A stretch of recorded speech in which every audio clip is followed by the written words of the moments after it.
Belgrade नहर के panniers park नामक सुंदर उद्यान के अंदर घूम रहा हूं मैं।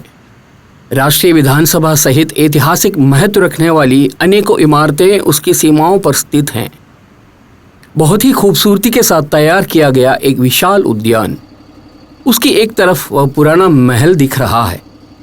19वीं शताब्दी में सर्बिया के शासक रहे ओब्रानोविच राजवंश के आवास स्थल हुआ करता था यह पुराना महल। 1884 में उसका निर्माण पूरा हुआ था।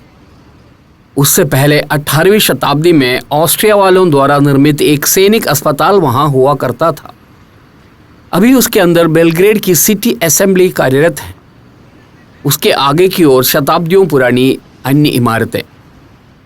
वो दूर सर्बिया की राष्ट्रीय विधानसभा की इमारत नजर आ रही है। उसके आगे से थोड़ी देर पहले गुजर कर यहां पहुंचा हूं मैं। अभी मैं पुराने महल की तरफ जा रहा हूं। इस उद्यान के चारों ओर आलीशान ऐतिहासिक इमारतें कतारबद्ध खड़ी हैं। सर्बिया के इतिहास की कई प्रमुख घटनाओं के साक्षी बना महल है यह। 1884 में यह सर्बिया शासन का शिरापरक केंद्र बना था। 1903 में राजा के शासन के विरुद्ध सैनिकों के द्वारा किए गए विद्रोह ने इस महल को खून का दरिया बना दिया था। राजा अलेक्जेंडर ओब्रानोविच और उनकी पत्नी रागा उसी दिन यहीं मार दिए गए थे। महल अभी सिटी असेंबली की इमारत है तो भी उसके सामने का भाग सुनसान है। कार्य दिवसों के दौरान पर्यटकों को महल के अंदर से देखने की अनुमति दी जाती है। पहले और दूसरे विश्व युद्ध से इस महल को काफी नुकसान पहुंचा था। दूसरे विश्व युद्ध के दौरान 1941 में जर्मनी के द्वारा की गई बमबारी में ही सबसे अधिक नुकसान हुआ था। उसके बाद महल के जर्मनी के अधीन हो जाने के बाद नासियों ने महल की मरम्मत करने का प्रयत्न किए। पुनर्निर्माण के आरंभ होते ही लेकिन जर्मनी युद्ध हार गए। वो लोग बेलग्रेड से पीछे हटे। उसके बाद 1950 के दशक में महल को इस प्रकार बनाया गया था। पुराने महल की दोनों ओर उद्यान है। पेनियर्स पार्क के खूबसूरत भाग। पार्क की एक सीमा पर एक अन्य इमारत है। वह नया महल है। सर्ब बाइजेंटाइन शैली की इमारत। इस महल का सर्बिया की सांस्कृतिक संपत्ति होने का ऐलान 1983 में किया गया था। पुराने और नए महल को पेनियर्स पार्क अलग करता है। उद्यान की तीसरी तरफ राष्ट्रीय विधानसभा भवन बना हुआ है। यहां खड़े रहने पर नया महल साफ नजर आ रहा है। 1911 से लेकर 11 साल में उसका निर्माण पूरा हुआ था। जब काम आधा ही हो पाया था तब प्रथम विश्व युद्ध आरंभ हुआ। बमबारी में महल का कुछ भाग टूट गए।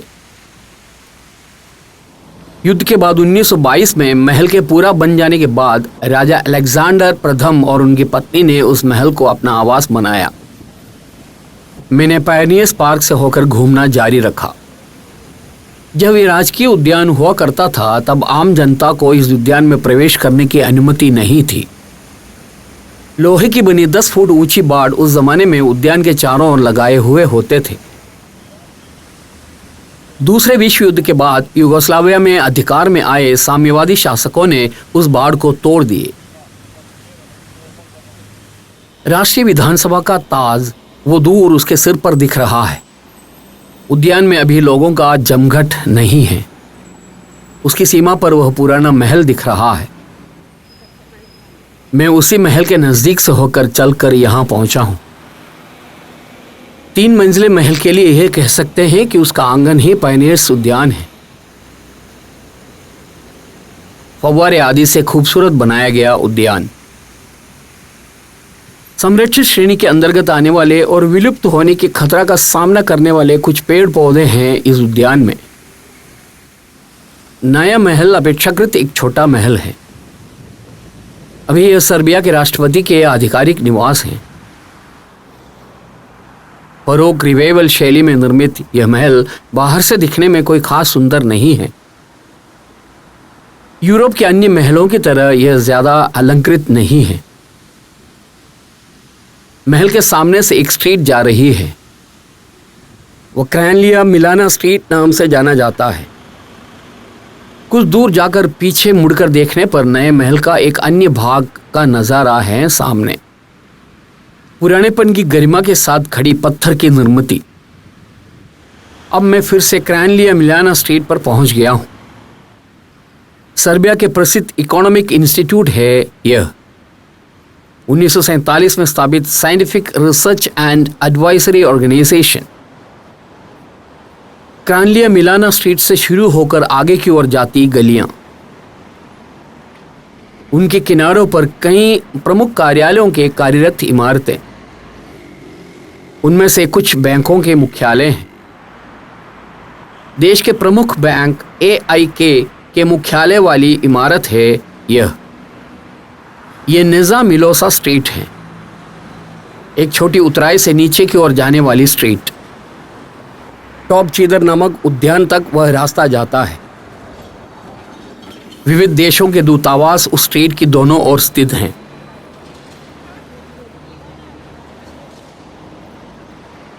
ऐसे चलते हुए जाने पर एक छोटी मीनार के साथ की इमारत नजर आई। ऑफिसर्स की डोम है उसका नाम। उसका अर्थ है ऑफिसर्स क्लब। उसके सामने से सुंदर ट्रैम जा रहा है। ऑफिसर्स की डोम अभी स्टूडेंट्स कल्चर सेंटर है। इसका निर्माण 19वीं शताब्दी में सैनिक अफसरों के क्लब के रूप में हुआ था। यह कभी सैन्य साजिश की वेदी भी हुआ करती थी। यहां आइडिया बियोग्राडांगा नामक एक इमारत है। यह बेलग्रेड का एक प्रमुख सुपरमार्केट है। उसके नीचे भूमि के अंदर एक विशाल पार्किंग एरिया है। बेलग्रेड में बनाई गई आधुनिक शैली की इमारतों में से एक है आइडिया बियोग्राडांगा की इमारत। इस विशाल इमारत की ऊपरी मंजिलों पर एक होटल चलाए जा रहे हैं।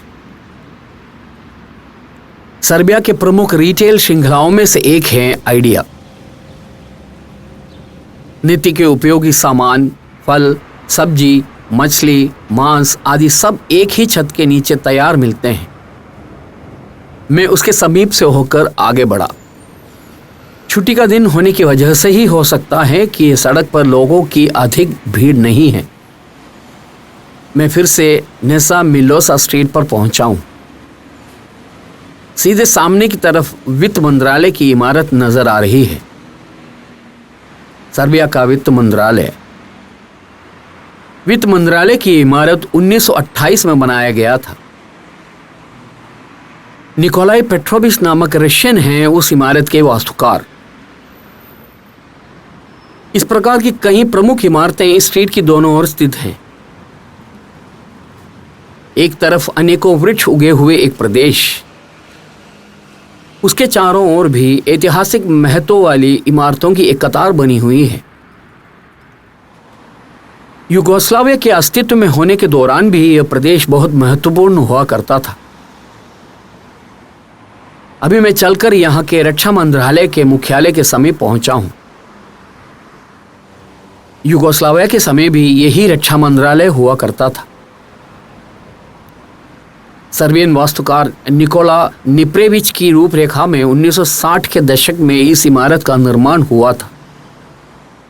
यहाँ आंशिक रूप में टूटी हुई एक इमारत नजर आ रही है। युगोस्लाविया के रक्षा मंत्रालय की इमारत के साथ लगी हुई बिल्डिंग ऑफ जनरल स्टाफ है वह। 1999 में नाटो बमबारी में वह टूट गई थी। अमेरिका की प्रवृत्ति के विरोध के प्रदर्शन के रूप में उसे वैसे ही टूटी हुई अवस्था में बरकरार रखा हुआ है। रक्षा मंत्रालय की इमारत का मुख्य ब्लॉक यही है। उसे एक पुल के सहारे बिल्डिंग ऑफ जनरल स्टाफ के साथ जोड़ रखा है। 24 मार्च 1999 से 10 जून तक अमेरिका के नेतृत्व वाली नेटो सेना ने फेडरल रिपब्लिक ऑफ यूगोस्लाविया में बमबारी की थी। दुर्बल कोसोवो पर सर्ब सेना के द्वारा किए गए आक्रमण के जवाब स्वरूप ही नेटो सेना ने बेलग्रेड को मिलाकर कई नगरों पर बमबारी की थी। रक्षा मंत्रालय समुच्चय में स्थित कई इमारतें बमबारी में टूट गई थी। 29 अप्रैल 1999 की आधी रात के बाद 2 बार नेटो युद्ध विमान से यहां इमारतों पर बमबारी की थी। इन इमारतों के सैन्य महत्व को समझते हुए ही उन लोगों ने आक्रमण किए थे। पहले आक्रमण का असर पूरी तरह से झेलने से पहले ही 9 मई को यहां भारी बमबारी हुई। कोसोवो युद्ध से फेडरल रिपब्लिक ऑफ यूगोस्लाविया पर दबाव डालकर उन्हें पीछे की ओर ढकेलना ही नेटो बमबारी का लक्ष्य था। बमबारी से 100 खरब अमेरिकी डॉलर का नुकसान यूगोस्लाविया को झेलना पड़ा था। बमबारी में टूटी इमारतों को अभी वैसे ही बरकरार रखा हुआ है। यह एक मजेदार वाकया है कि इस प्रकार की टूटी हुई इमारतों को देखने मात्र के लिए यहां बेलग्रेड में पर्यटन के आयोजन किए जाते हैं। नाचो बमबारी में टूटी हुई इस प्रकार की 20 बड़ी इमारतों को उनकी उसी टूटी हुई अवस्था में आज भी बरकरार रखा हुआ है। यह पुराने यूगोस्लाविया के वित्त मंत्रालय हुआ करता था। 1926 और 1928 के बीच में इसका निर्माण हुआ था। अभी अनेकों सरकारी दफ्तरों का एक प्रमुख समुच्चय है ये इमारत। अगली तरफ ministry of forest and mines की इमारत है। वह और पुराने वित्त मंत्रालय एक सड़क की 2 भागों में स्थित हैं। दोनों एक ही शैली की इमारतें हैं। मैं क्रिसा मिलोसा स्ट्रीट पार करके आगे बढ़ा। अच्छी धूप फैली है। पैदल जाने वालों के निकल जाने के इंतजार में कारें रुकी हुई हैं। सड़क पार करके दूसरी तरफ पहुंचने पर यूगोस्लाविया के वित्त मंत्रालय पास से दिख रहा है। कोसोवो के पश्चिम में या विपक्ष में लिखे गए बैनर। यह यहाँ के परिवहन मंत्रालय का दफ्तर है। सीधे नीचे की तरफ रेलवे स्टेशन दिख रहा है। बेलग्रेड का मेन रेलवे स्टेशन यही है। अभी वहाँ ट्रेन नहीं आती है। उस स्टेशन से कल की यात्रा की टिकट लेने के बाद ही एक टैक्सी करके मैं सेंट सावा मंदिर गया था। यह यहाँ के उच्चतम न्यायालय की इमारत है। वो सुपीरियर मिनिस्ट्री के नाम से जाना जाता है। मैं क्रिसा मिलोसा स्ट्रीट से होकर आगे चला। यहां से होकर जाने पर रेलवे स्टेशन पहुंच सकते हैं। सड़क के बीच से होकर ट्रैम जा रही है। पीछे मुड़कर देखने पर परिवहन मंत्रालय और उच्चतम न्यायालय की इमारतें। वो सामने नीचे की तरफ रेलवे स्टेशन। 1984 में शुरू हुए उस रेलवे स्टेशन में अभी ट्रेनें नहीं आ रही हैं। जुलाई 2018 को आंशिक रूप में कामकाज रोके गए उस स्टेशन को अब एक संग्रहालय के रूप में बदल दिए जाएंगे। बाईं तरफ बियोग्राड होटल, वह भी अभी कार्यरत नहीं है। इस प्रकार टूटे हुए और बिना काम के खाली पड़ी अनेकों इमारतें बेलग्रेड की सड़कों से होकर चलने पर देखी जा सकती हैं। ये गैब्रिएला प्रिंसिपा स्ट्रीट है। अभी यहाँ के किसानों के बाजार के पास पहुंचा हूं। ये सीढ़ियां बाजार के अंदर की ओर जाने के लिए बनी हैं। मैं वह चढ़कर ऊपर पहुंचा। दोपहर का समय होने के कारण हो सकता है कि अभी किसानों के बाजार कोई खास सजीव नहीं है। सुबह और शाम को ही यहाँ लोगों की जमघट लगती है। बेलग्रेड के सबसे पुराने सब्जी का बाजार, अनेकों दुकानें, सर्बिया के अंदरूनी प्रदेशों से आने वाले फल, सब्जी, दूध के उत्पाद, अंडे, मांस आदि यहाँ बेचे जाते हैं। सारी चीजें ताजी हैं। उत्पाद बहुत सस्ते भी हैं। इस बाजार में रविवार के दिन सबसे अधिक भीड़ होती है। किसानों के द्वारा उनकी जमीन पर उत्पादित किए जाने वाले फल और सब्जी, शहद, पनीर जैसे उत्पाद आदि सीधे इसी बाजार में लाकर बेचे जाते हैं। सारी सब्जियां जैविक उत्पादन रीति से ही तैयार की जाती हैं।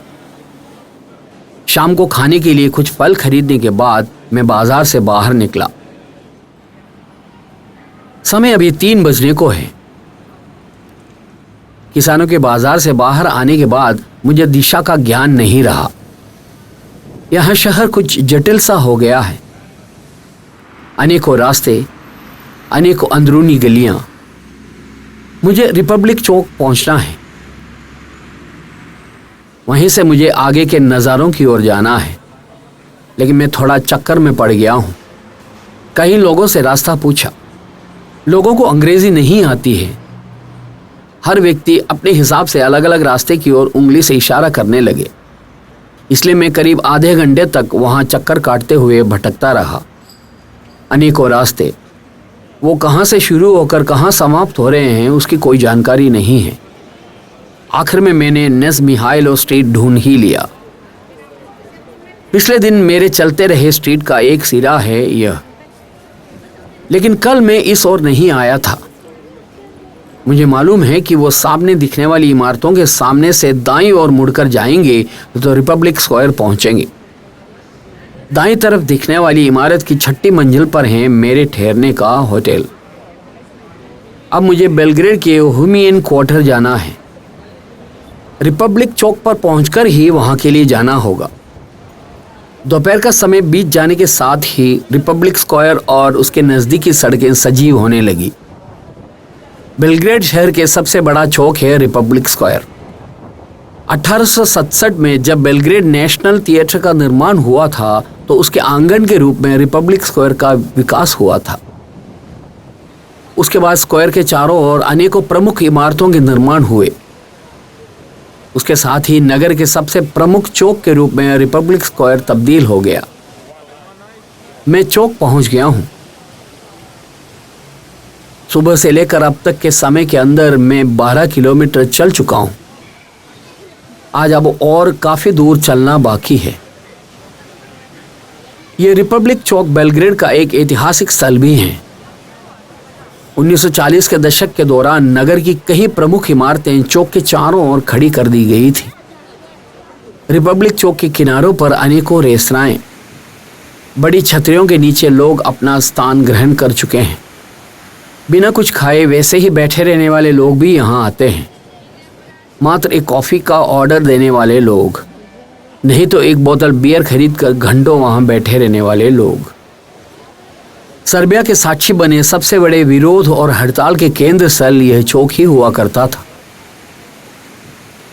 रिपब्लिक स्क्वायर पर कई जगहों पर छोटे फव्वारे लगे हैं। सर्बिया के तानाशाह स्लोबोदिन मिलोसेविच को सत्ता से बाहर निकालने के लिए 1991 में हुए विरोध का केंद्र यही चौक था। जिंदगी के अनेकों नज़ारे यहाँ देखने को मिलते हैं। रास्ते के किनारे पर इस तरह के कुछ बालक, ये एक तरह से भीख ही मांग रहा है। परिवार की दरिद्रता के कारण खुद से जितनी हो सके उतनी मदद करने के लिए एक छोटे अकॉर्डियन के साथ निकला होगा यह बालक। चौक पर इस प्रकार की दिशा सूचिकाएं हैं। उसमें देखकर ओहिमेन क्वार्टर की सड़क का पता लगाकर मैं उससे होकर आगे की ओर चलने लगा।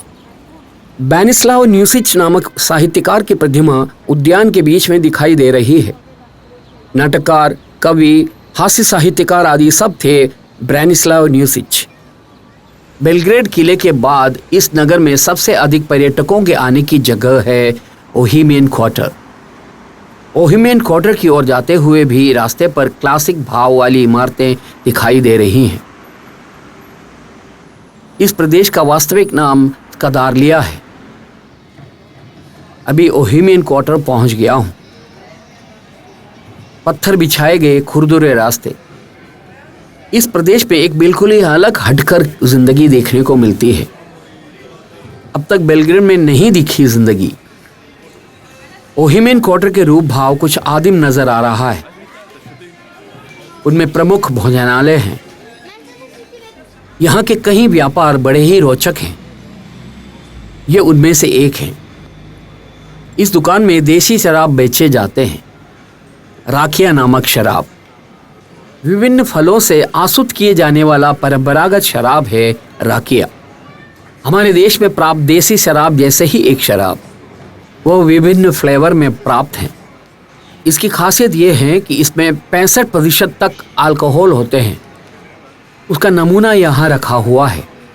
ज़रूरतमंद चाहें तो उसमें से चख कर देख सकते हैं। अंगूर, रोसबेरी आदि के अलावा मक्की के डंडल भी इस शराब को बनाने के लिए उपयोग में लाते हैं। ओहिमेन क्वार्टर के विचित्र नज़ारों की ओर मैंने चलना जारी रखा। एक विशेष प्रकार की सुंदरता से भरा प्रदेश।